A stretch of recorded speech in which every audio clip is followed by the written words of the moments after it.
Hello friends, welcome to this video. Here I'm going to take diabetes, as questions are asked and some students are getting confused. So I'm adding this new video in the series, and only for diabetes I'll be taking in this separate video.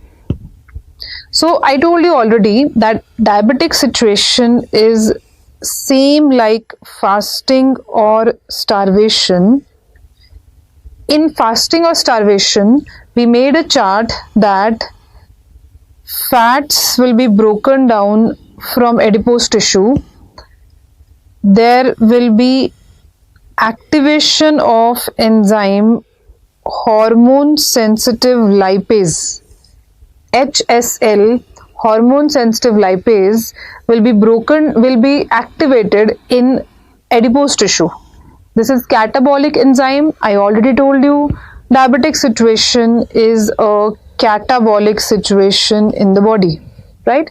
So this hormone sensitive lipase will break down the triglyceride of adipose tissue, break the triglyceride into fatty acids. These fatty acids will go in blood. From blood, they will be taken up by liver. In liver, beta oxidation of fatty acid will occur, releasing acetyl-CoA, right? So which catabolic pathway is occurring in diabetic patient? There is breakdown of fats in adipose tissue. There is beta oxidation pathway occurring especially in liver. Also, there will be activation of gluconeogenesis, right? And ketone body synthesis also can occur in diabetic patient. That is, it sometimes lead to hyperglycemia and ketoacidosis, right? Okay, so all the catabolic things are activated, but only one anabolic thing is happening in diabetic patient. Listen to this line carefully. Only one anabolic thing is happening in this patient, that too in a chronic diabetic patient. Over years it will happen, and this anabolic something is happening in liver. See here, I told you that lots of fatty acids are reaching liver and they are getting broken down by beta oxidation, releasing acetyl-CoA.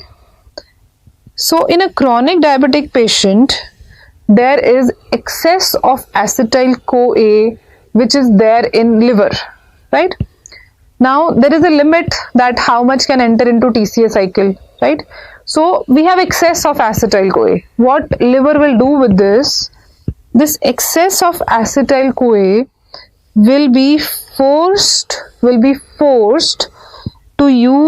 to get used for fat formation in liver. So can you see, this is anabolic thing, right? Fat formation in liver happening. That is, this acetyl-CoA will be used for formation of endogenous fatty acid, endogenous triglyceride. These fatty acids will be converted to endogenous triglycerides. These triglycerides will be traveling in blood in the form of VLDL. Also, this excess acetyl-CoA will be used for cholesterol synthesis, right?